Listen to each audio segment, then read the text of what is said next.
about 6 lines from the top, Pasuk Chafei. So it says they throw him in the pit, and that we spoke about yesterday. Then it says Vayeishev lechol lechem. They sit down to eat bread. Vayisu eineim v'yiru hinei orchos Yishmaelim ba migilad. There's a caravan of Yishmaelim coming from Gilad.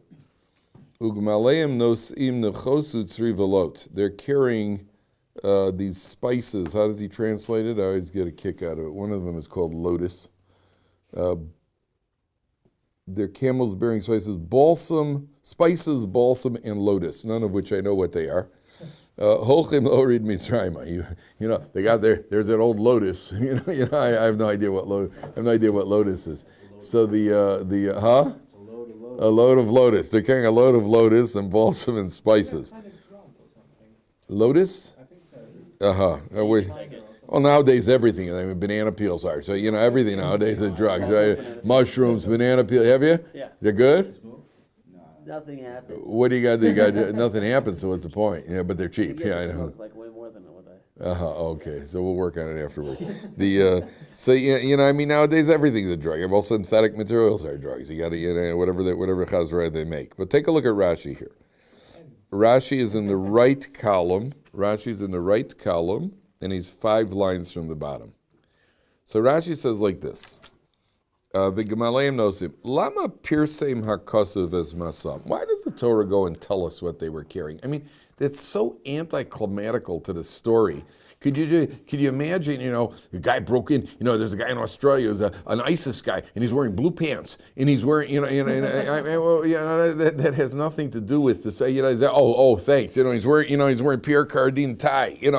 All right, okay, over here we're in the middle of a kidnapping sale over here, and these guys are coming along, and by the way, they happen to be wearing, it's like in America, whenever there's a crime in America, they interview somebody. Hi, ma'am, did you see what happened? There's a shooting or a fire or something. Hi, ma'am, did you see what happened? Says, yeah, I was on the way to the grocery store. Tuesday is when I do my shopping, because they're not. And she goes to the hall, and the guy tries to, yes, ma'am, did you see what happened? Yeah, well, my neighbors, they've been living here a while. I mean, I think they came from Louisiana, that lady, can you stand it? And it's not really crucial to the story here. So he says, what are you telling me? And he saw Yishmaelim who were carrying balsam and lotus, and I don't really need that. So why are you telling me that? Lama pirsei v'kosav. What's the Torah telling you? An insignificant detail. So Gemara says, the Rashi says, lehodia matan schar shel tzadikim, to let you know the reward of the righteous. She'ein darkan shel arvim loseis ela neft v'itron. These Arabians would normally be carrying neft and itron. It's like crude oil and tar. Shereichan ra, that smells bad. V'lozen, for this man, Yosef nizdamnu b'samim. He got a good fragrances. Shelo yuzak mirecha, he shouldn't be harmed by the bad smell. How quaint. Isn't that sweet? Isn't that sweet? He's being kidnapped, sold, beaten, ripped away from his family. Oh, in class. With a good smell. That's really what he's concerned. I guarantee you, he would much rather be on a bad-smelling wagon on the way home than on a good-smelling wagon on the way to who knows where. And why are you telling me that? Oh, it's the reward for the righteous, the reward for the tzaddikim. Oh, touching. Is that touching? So there are 2 explanations for this. There are other explanations. These are the two main explanations I usually offered. Explanation number 1 is explanation number 2 actually has a lot to do with Hanukkah, which we'll see in a second. Explanation number 1 is that when a person suffers, there's a tendency to think you just got hit by a tsunami of suffering. So a guy loses, let's say the market crashed, the guy loses all his money. And as a result of losing all his money, he loses his job. His wife is upset with him. His kids are constantly fetching. So he thinks, boy, one thing, and all of a sudden he gets a medical condition, now he can't afford a good doctor, and he's thinking to himself, boy, boom, I just got hit in the face with just a tsunami of suffering. And that's a mistake. A person has to know that every ounce of suffering is measured out precisely. He was meant to lose his money. He was meant that his wife's going to be upset. He was meant to have the medical condition. It wasn't like, once the dam broke, the water came rushing through and boom, he got washed away with whatever troubles it brings. That's not how it works. The Torah is telling you everything is measured out to the precise degree. Yosef deserves to be kidnapped. He deserves to, for whatever reason that God sees. So I don't know why, but for whatever reason God says he needs to be kidnapped. He needs to be sent off without a destination. He needs to be beaten. But he doesn't deserve to suffer the bad smell that he won't get. That means everything is measured out to the nth degree. To the nth degree, unless you do it to yourself. Unless you do it to yourself. If you do it to yourself, you can't blame God for that. So if a guy behaves recklessly, don't go blaming God because you behave recklessly. But if a guy you're doing, and you're not asking to be kidnapped. You got kidnapped, you got sold, you're suffering. Every ounce of suffering is measured out precisely to the nth degree. The Gemara says that if you reach your hand in your pocket to pull out 3 coins, and you only pull out 2 coins, and now you have to reach your hand into your pocket again, that's a form of suffering that was decreed on you. Because I'd rather not have to reach it a second time. But if you have to reach it a second time, if given a choice, I'd rather not have to reach it. The fact that you were inconvenienced to reach it, that is called suffering, according to the Gemara. That is a form of suffering. You stub your toe, that is a form of suffering. And if you stub your toe real hard and the toenail comes off, it wasn't like, I stubbed my toe, that's what happened. It doesn't happen. One guy stubs his toe and he's got a little cut. The other guy stubs his toe, now the whole toenail turns black, it's got to come off, and you got to go to a Jewish podiatrist and everything else. Right? It's not random. It's not random and haphazard. It's coming in a very, very precisely measured method. That's the first idea here. That's why Yosef, but it doesn't really explain, why is it called Matan Schorin Shel Tzadikim? Why is it it's the reward of the righteous? What does that mean? What does that mean, the reward of the righteous? So I've used this example many times. A wife comes over to the husband and she says, by the way, my mother's coming for a visit tomorrow. The husband goes, He says, well, normally she stays 2 days. This time she's staying for a week. And he says, we're going to show her back is hurting, so we're going to have to give up our room. Then the mother-in-law shows up at the door. She's got a bunch of suitcases with her, and he says, hi, Ma. He says, hi, I had such a good time last time. I'm staying for 3 weeks. We're going from bad to worse over here. Then he's got to lug in the suitcases, which feel like lead weights. It's just absolutely horrific. And then all of a sudden, she starts unpacking, and she says, oh, by the way, for you, my son-in-law, I bought you 10 Swiss chocolate bars, your favorite. Whoa. What you said? Whoa! Something just broke the pattern over here. We're going from bad to worse, and all of a sudden, it's like you go to the dentist. So the dentist starts. He says, "Okay, I got a cavity. Actually, it's a root canal." And he starts drilling you. And he says, "I'm sorry, I can't even. I'm out of Novocaine." Right. And as he leans over you, puts an elbow in your chest. And then all of a sudden, but he's got that music. And you hear this favorite song of yours you haven't heard for years. And you got the favorite song comes out, like that broke the base. It should have been rap. The way things were going, it should have been rap. You're already suffering. Nothing like getting drilled with no Novocaine and hearing some guy thinking about killing cops. In the background. Making noise. It could have gotten worse. And all of a sudden, like something broke the pattern. What's going on does not make any sense over here. Does not make any sense. So the answer is like this. You see, there's certain times in life that a person feels, I'm abandoned. I feel absolutely abandoned. You're in a situation, being kidnapped, you're being beaten. The guy says, hey, has God totally turned his back on me? And all of a sudden, out of the clear blue, what happens? You're being beaten, kidnapped, and like, well, this is strange. All of a sudden, a bunch of Arabians with lotus. That's strange. That never happens, right? That's God's little message to you to let you know, I haven't abandoned you. And here's the proof. Something completely unexpected, almost beyond nature, beyond natural running of the world has just happened, and it's a message to you. It's a message that even though you're going through a difficulty, I'm orchestrating everything. I haven't abandoned you. There's a reason it's not pleasant to be kidnapped, and it's not pleasant to be beaten, and it's not pleasant to be sold. But just be aware that you have not been abandoned. You've not been abandoned. The extension of this is, you come to Hanukkah. So objectively, what's a bigger miracle? The miracle of the war or the miracle of finding the little jar of oil? What's a bigger miracle, that the few defeated the many or that they found the jar of oil? Is a bigger miracle than the few beating the many? It goes completely against nature. And the few beating the many? That could be done. could be done. I mean, if the jar of oil, if the jar of oil was there, and it all means is looking well, so that's not against nature. No, but it's more likely that a small army can beat a bigger one. Then finding a jar of oil which was overlooked. For 8 days.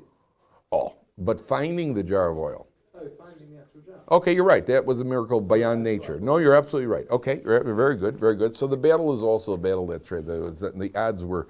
It did not make any sense. It would be roughly the equivalent of me walking on the street and seeing seven Hell's Angels guys blocking the sidewalk with their motorcycles. Next, all 7 are going to the hospital.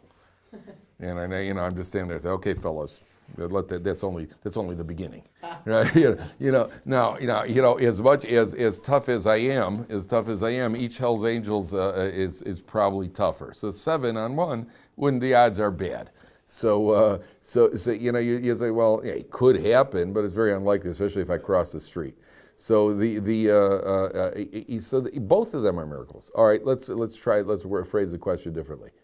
Which miracle is more significant, the war or the oil?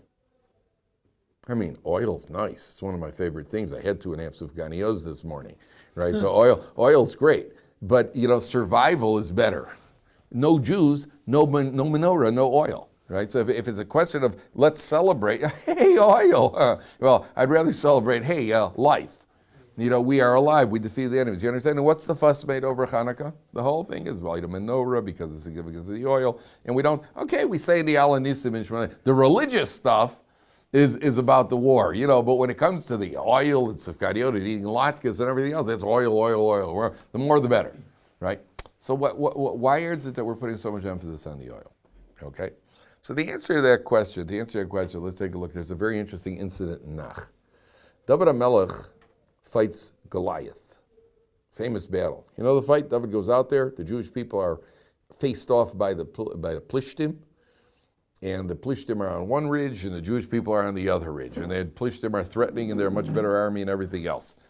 And then Goliath, their warrior, who is 6 amos in a tefach, 6 amos in a zeres, which means he could basically bite the rim without leaving his feet, because he's about 13 feet off the ground. Oh, bite the rim. But he could bite the rim on a basketball, on a what do you call it? And he could touch the top of the backboard.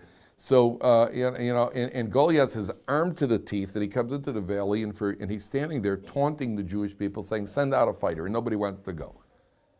Nobody wants to go fight. He says, if you beat me, then we'll be enslaved to you. If we beat you, you're going to be enslaved to us. And the Jewish people King Saul is there, and the Jewish people are absolutely paralyzed. And David HaMelech comes along, and then Saul says, and anybody who beats him gets to marry my daughter.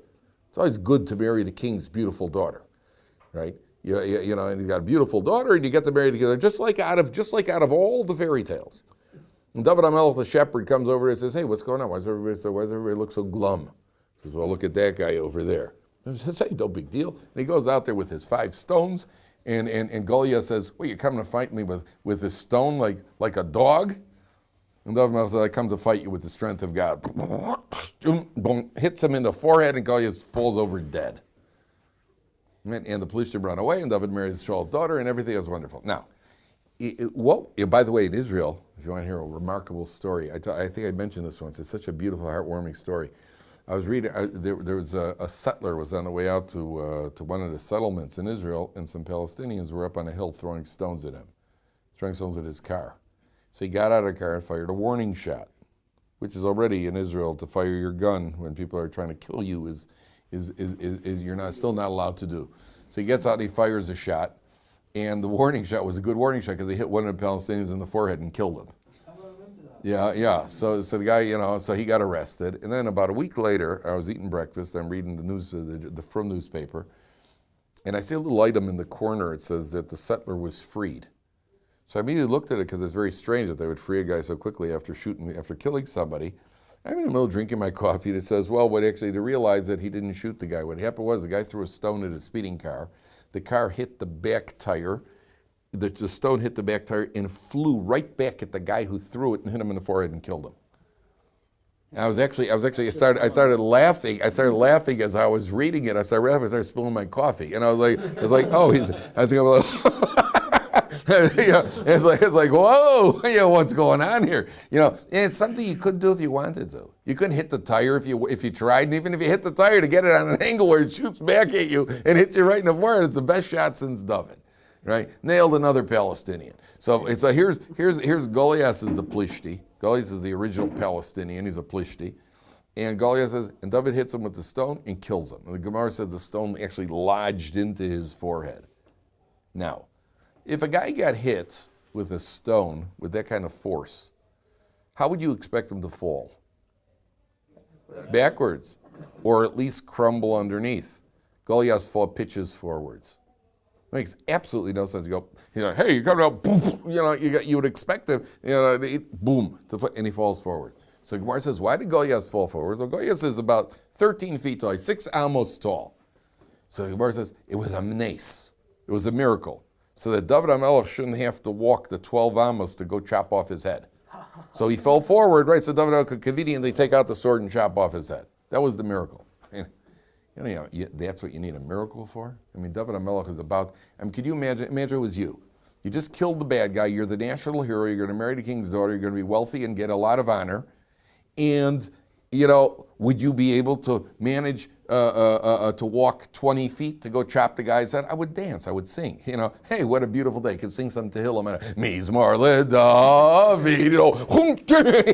What a beautiful day for a head chopping. It's like I don't need a, what do you call, well, I need a miracle. Oh, gee, I haven't got energy for this right now to chop off his head. Oh, look at that. How convenient. Okay, boom. Chop off his head. What do you need? You need a miracle for that? So, which is a very good question. It's a very good question. So the Mepharshim say like this. The Mepharshim say that they compare it to, imagine there's a father, and the father loses a big sum of money. Father loses $20,000, loses his wallet, and everybody in the house is looking for it. Everybody's looking high and low, and everybody's nervous who's going to pay the wedding bills. One kid crawls under one cabinet, which you can barely reach, and says, hey, Dad, I found the wallet. And there it is. And it's a kid. Imagine a celebration in the house. The tremendous celebration, everybody's singing and dancing, and then the father pulls the kid over and gives him a kiss. Why did the father give him a kiss he didn't give anybody else? Everybody's happy. Because, all right, you're all involved, we're all happy, but you have a special status. You're the one who actually did it. When David HaMelech killed Goliath, that was a redemption for the entire Jewish people. They're all saved. Everybody's saved. It's a massive celebration. How does God show David HaMelech, but you're special? So he gives him his own little nace, gives his own little miracle. How's that he'll fall forward instead of falling backwards? How's that for a little miracle? Just to show you that you're a little more special. Everybody's special, as George Orwellberg might have said. Everybody's special, but some are more special than others. Right? So, everybody's special, but you get your own little kiss because you're the one who actually did it. So on Hanukkah, which is a more significant miracle? Definitely survival. No Jews, no lighting menorahs, right? Then what would the Sufganiya people sell it? Who would they sell it to, right? And no Jews, no menorahs. So obviously the war is a more significant miracle. But why did we win the war? God made a promise that Jewish people are never going to go lost. The Jewish people are never going to be annihilated. So that means we had to win the war. There was no question. God had to win the war for us. But why did he win the war for us? Did he win the war for us because he had to? Or he won the war for us because he wanted to, because we deserve it, because he loves the Jewish people? How do you show the Jewish people I love them? Give them another little miracle, which doesn't have to happen. They could have gone with tamei oil, according to halacha. If there's no kosher, you could use the oil which is tamei till you produce new oil. Why does God make the miracle of the oil? The miracle of the oil is to show the Jewish people you're special. Otherwise, I wouldn't have done this miracle for you, just like David HaMelech, Goliath falls for him. So the little miracle is often the thing that shows you what your status really is. The miracle of Hanukkah is to show you your status. The miracle for David is to show you your status. So with Yosef, it's the same thing. Yosef, you think God's abandoned you, don't worry, there's a little nace just for you. Completely out of character. They come along with the spices. That's the idea. Okay? So now Yosef goes down to Mitzrayim, and then we have a very, very surprising little incident here. Towards the bottom of page 204. It says, Vayeishev Ruvain el Abor, Reuven, the brothers saw Yosef. Then it says at the bottom of page 204, 2 lines to the bottom. Vayeishev Reuven al abor, v'ne'en Yosef abor. Yosef is in the pit. Vayikras begad of Reuven rends his garment. Now, where was Reuven during the sale? I mean, why else? And Reuven comes back surprised. Yosef's gone. The brothers took him and sold him. Where was he? So take a look at Rashi. Left column, 2 lines on the bottom. Vayeishev Reuven. Says Rashi, b'mechirasa lo hayasham. He wasn't there at the sale. Shehigia yomo leilech l'shamesh asaviv. It was his day in the rotation to go and tend to Yaakov Avinu. So he wasn't there when the sale. He was planning on putting Yosef in the pit, and he'll come back and get him when the brothers aren't looking. But Reuven had to go. Reuven had to go home, and he had to serve Yaakov. Okay. Then Rashi says, Davar acher, another shot. Where Reuven was. Asuk haya bisako uvitani. So he was busy with his sackcloth and fasting. He was doing tshuva al shebilbel yitzuei aviv, because he had mixed his father's beds around. Remember when Leah died, when Rachel died, Reuven took his guy Yaakov's bed and he moved it into Bilhah's tent, into Leah's tent. And Yaakov got involved over there. So Reuven wasn't there for one or two. Either he was attending Yaakov or he was doing tshuva. Okay? So let's say he was doing tshuva. Okay, let's examine that for a second. Reuven was doing tshuva. Do you know how long ago the incident with Bilhah took place? About 10 years earlier. About 10 years earlier. Rachel had died. Yosef was 7 years old, whatever it was. Now he's 17. So now you're doing tshuva. I mean, how providential that just at the moment that the brothers want to sell him, Reuven decides, you know what, today's a good day for tshuva. You know, I better go do some tshuva now. So he goes in, he's fasting, he's wearing sackcloth. What's one thing got to do with the other? So the answer is it's got everything to do with each other. Here's from the Rosh Yeshiva of Yeshua Beis Yisrael, of Daniel Lehrfield. He said like this. You see, we think of Averas in terms of, okay, I did my little Avera. Now I got to do tshuva for it. Okay?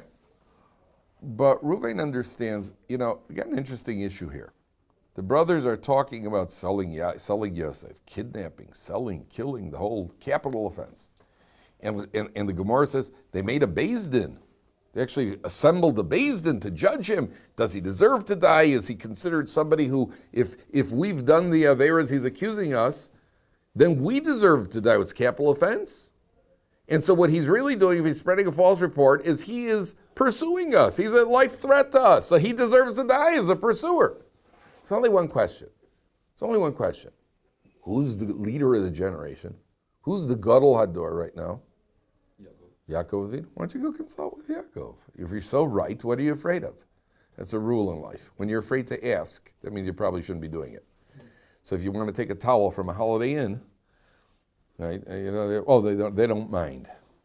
Okay, why don't you ask them? No, they don't want to be bothered. Yeah, bother them. Bother them. If you don't want to bother them, it's because you don't want to ask. That's why. You know, they don't mind if I take some soap from the hotel. You know, take out. Oh, you know, they don't mind. They want me to give out souvenirs. Yeah, why don't you ask them? We once left the hotel. My kids wanted to know if they could take some ketchup packets. I wanted to teach my kids lessons. I said, if you want to, I said, I don't own the hotel. Go ask the guy. They said, no, Daddy, we don't want to ask. You ask. I said, no, I'm not going to ask. You ask. You ask the guy. You want to take it? You certainly can't take it without asking. Who said you could take it? Go ask it. Well, don't they expect us to take it? I said, I don't know what they expect. Go ask them. Instead of making assumptions and before you steal. So they went and said, do you mind if we take a few packets? I said, yeah, that's not for taking. He wouldn't let us take the packets. So, you don't want to ask. Why don't you want to ask? Yes, unless you don't want to ask because you're afraid of the answer. And I'm saying, Yaakov Avinu is the leading Torah sage of the generation. He had his own yeshiva. Why don't you go ask the Rosh Yeshiva? He's the Gadol Hador. Why don't you ask Yaakov Avinu before you go make life decisions? You know what Reuven realized?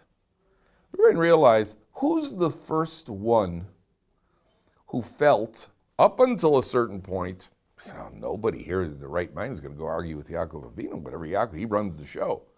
Who's the first one who set a precedent that he's got an opinion, I've also got an opinion? Who's the first one who set that precedent? Reuven himself. Yaakov felt the bed should go here. Reuven said, well, I think the bed should go here. Oh, you set a precedent. So you've opened up the path now for others to feel, well, why do I have to ask Yaakov? I can make a decision too.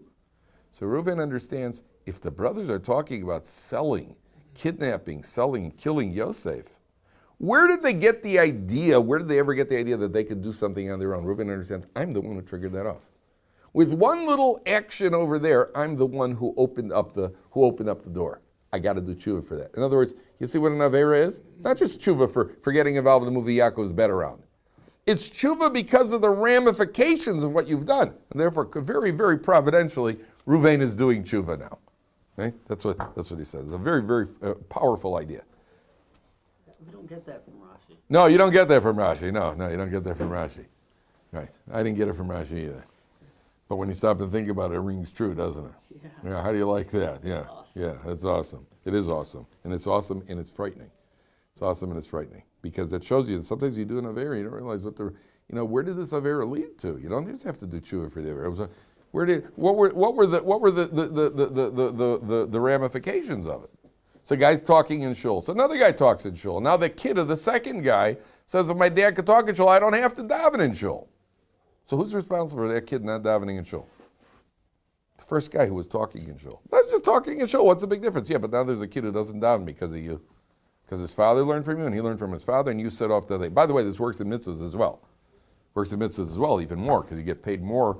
The rate of reward is much higher than the rate of than the rate of what do you call it? Than the rate of punishment. So when you do a mitzvah, you could do a mitzvah, and you're going to get paid back for the mitzvah far beyond anything you expected. Far beyond anything you expected. So, for example, if a guy comes, there was a guy, a Jew was sick, and went to the doctor. So the doctor examines him. He says to him, "Listen, you got a dreadful illness, and there are two choices. You could either begin a course of treatment, which is going to be very, very painful and very uncomfortable, and you'll die within about 3 or 4 years, or you could just let the disease run its course. It'll be relatively painless, and within about 6 months, you'll die." So the guy's a frum Jew. He says to the doctor is a secular Jew. He says to the doctor, "Listen, I have to go ask my rabbi, Rabbi Feinstein." So he goes to Rabbi and he says to Rabbi, "What should I do? Go through the pain or go through the easy way out?" So Rabbi says, "Let's make a calculation. In the next 3 years, how many pages of Gemara are you going to learn? How many times are you going to put on tefillin? How many times are you going to make kiddush? How many aminiyei shmei rabbas?" He says it's obvious. It's clear according to halacha. You have to do everything you can to stay alive as long as possible. The guy says, "Okay." Goes back to the doctor. He says he wants to go through the treatment. So the doctor says to him, "Okay, come back in about 4 weeks. It takes time to set up the chemicals, everything else." All right. Comes back to the hospital 4 weeks later. He knocks on the door. Dr. Taub knocks on the door. He says, "Come in." He opens up the door. He walks in. And the doctor's not there. There's some guy, some frum guy with a big black yarmulke and a little bit of a beard and sits us and pays those who's sitting over there. The guy says, "Sorry, I'm looking for Dr. Taub." He starts turning to leave. He says, "Hey, hold it. It's me." He does a double take. He turns and says, "Doctor." He says, "What's going on here?" He says, "Come in, sit down." He says, "Okay." He says, "Look, I've been a doctor for a long time. I've been an oncologist for a long time. In the course of my career, not one person has ever chosen to go through the pain. You're the first patient that I've ever had who's chosen to go through the pain.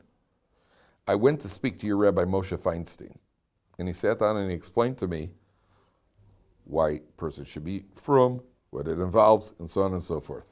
Went home, my wife and I decided we're switching over to family, we're all going to be Torah Jews." Now, the guy, the patient, you realize he now gets credit for every mitzvah this doctor ever does, and the generations of doctors that come out. Because the reward, you get rewarded. It's like God wants to reward us. If you've done something that triggered off, let's say you're in shul and you put money in the pushka, and some guy says, "Oh yeah, I forgot to put, I didn't give tzedakah today," and then he puts money in the pushka, and the third guy says, "Oh, I forgot, I also didn't give the pushka." There's a fourth guy says, "I haven't got any money here. The first guy comes to my house today, I'm going to give him a bigger check than I normally do." All of that is because of you. You got the ripple effect. That's all credited to you.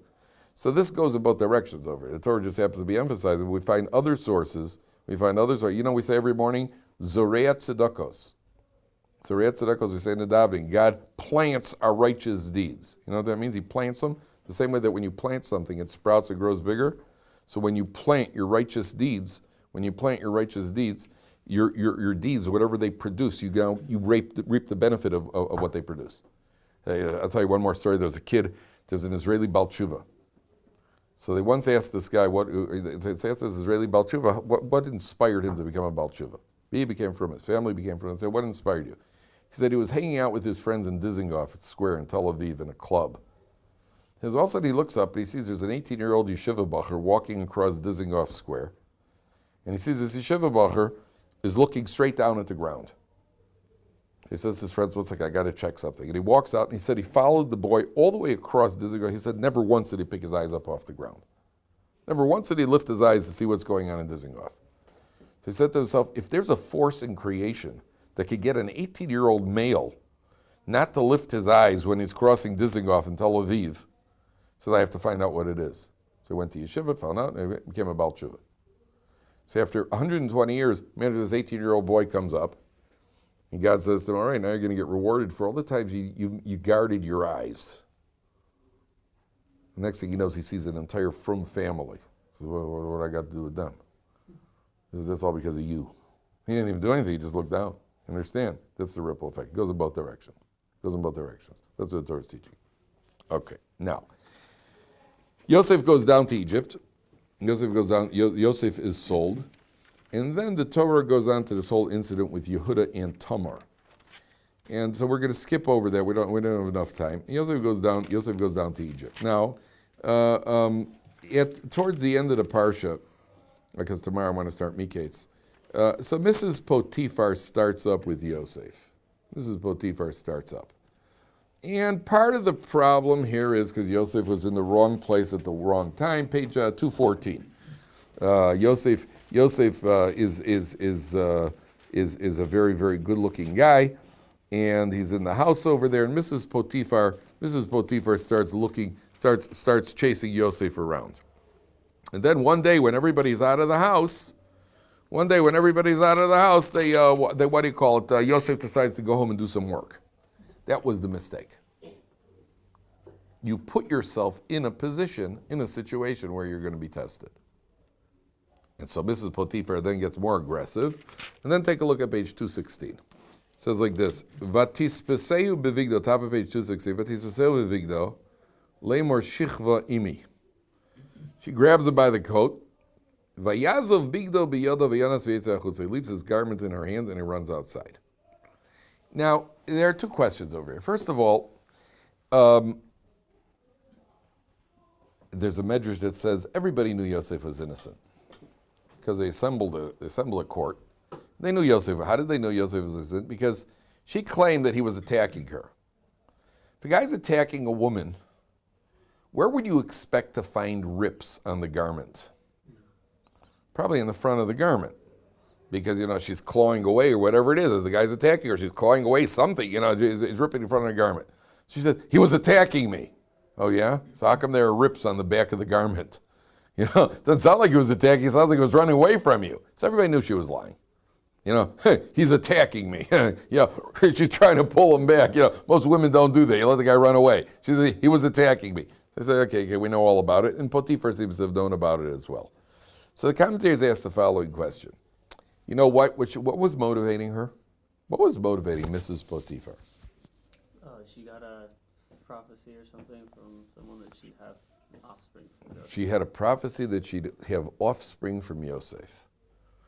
Now the prophecy came true because eventually he marries her daughter and has children from her daughter, who we'll talk about in a little while, maybe tomorrow. But at the end of the day, she had a prophecy. So what did she want? All she wanted here was to fulfill the prophecy. Okay, what happened in the story with Tamar and Yehuda?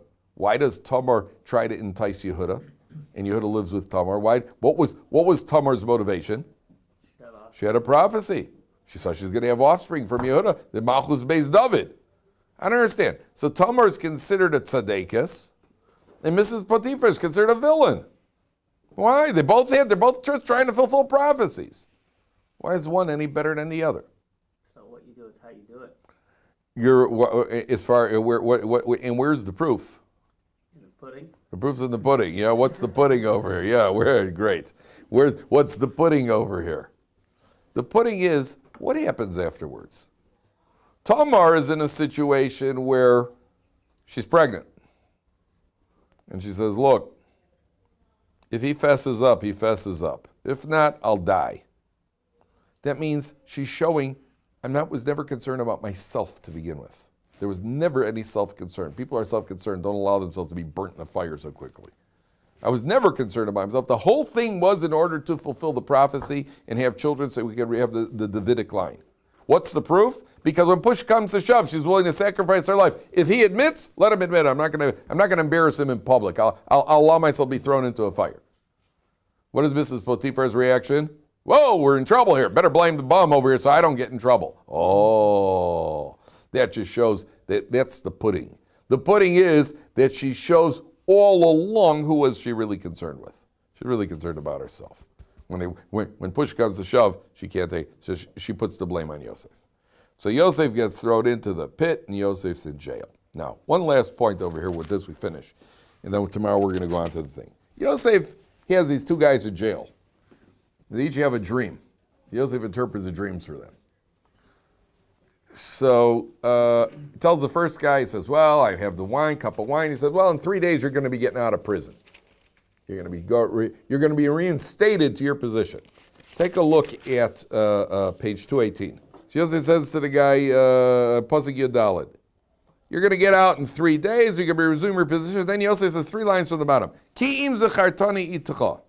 Please remember me, kasher yitav loch, when Paro does good to you. V'asisa na'imadi chesed. Please do kindness with me. V'izkartani el Paro. Mention me to Paro v'tzisani mi nabayzel. Get me out of this house. Okay? Out of this prison. And then at the end of the pasuk, the very last line in the parsha on page 220, V'lo zochar shtar mashkim es Yosef. He didn't remember Yosef, he forgot him. What does Rashi say over there? Because Yosef put his faith into him, he was given 2 extra years in prison. Got 2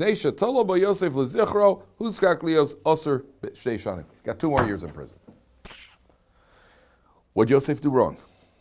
What did Yosef do wrong by asking the guy to remember him? And if he did something wrong, why does he get specifically 2 more years in prison? Aren't you allowed to make ishtadlus? Can't you make an effort? Guy's getting out of prison. I'm asking, do me a favor, mention me to the king. Is there anything wrong with that? So people say, well, Yosef at his madrega should have had more bitachon. I understand. You see that the forefathers were all shepherds. They all worked for a living. I mean, we should have more bitachon. Don't work. What's wrong with it? What's wrong with doing ishtadlus? Ishtadlus? Ishtadlus means effort, making effort. To go to work is called ishtadlus. What's wrong with it? So one of the answers is you're allowed to make ishtadlus, but you're not allowed to make desperation ishtadlus. If it's an act of desperation, it means you don't really trust God. Our ishtadlus is meant to be, we have to do what we're responsible to do, and then let God bring about the results. Once you become desperate, it means you don't really trust in God. So the Chazon Ish says, imagine you need $20. You're stuck at the bus station and you need $20. You need $20, you haven't got bus fare. So you see a member of ISIS, and you walk up to this, hi, listen, I'm a Jewish guy, could you maybe lend me $20? That we'd call desperation. Your chance, what are the chances that you're going to get a $20 loan from an ISIS guy, right? So the Chazon Ish says, this is an Egyptian who hates Jews. What, he's gonna do you a favor and remember you? That's what you're putting your trust in. That's desperation, hishtadlus. It's like buying a lottery ticket. At your madrega, you should be trusting an Egyptian. You should realize that he's not going to do you any favors, kid. But that doesn't answer the question why I got 2 extra years. So listen to this. Remarkable explanation. Remarkable idea. He says to the guy, look, in 3 days you're going to get out of prison. When you get out of prison, please mention me to Paro. I don't understand. When Yosef says you're going to get out in 3 days, please mention me to Paro. So what Yosef really seems to be saying is, well, I don't believe anything else is going to happen in these next 2 days. So please remember me when you get out of prison. If Yosef really had trust, he would trust God something could happen in the next 2 days as well. And so wait 2 days if nothing happens. Then when the guy leaves prison on the 3rd day, say to the guy, do me a favor, remember me to Paro. That'd be reasonable. Why are you backing it up 2 days? A little desperation over that. Please, you're going to get out in 3 days. Well, what happened to your bitachon, Yosef? You mean nothing can happen in the next 2 days? And when God punishes, how does God punish? Remember how God punishes the spies? They went 40 days. What did God give them? A year per day, a year per day. Yosef, your flaw was a 2-day flaw. Therefore, you get 2 extra years because God punishes a year for a day. So you get 2 extra years in prison. After the 2 years in prison, then, yeah, because Hishtadlus, nothing wrong with making Hishtadlus. Why can't you make Hishtadlus? The answer is you cross the line. Very subtle, but you cross the line. And when a tzaddik crosses the line in bitachon, he's taken a task for it. All right, gentlemen.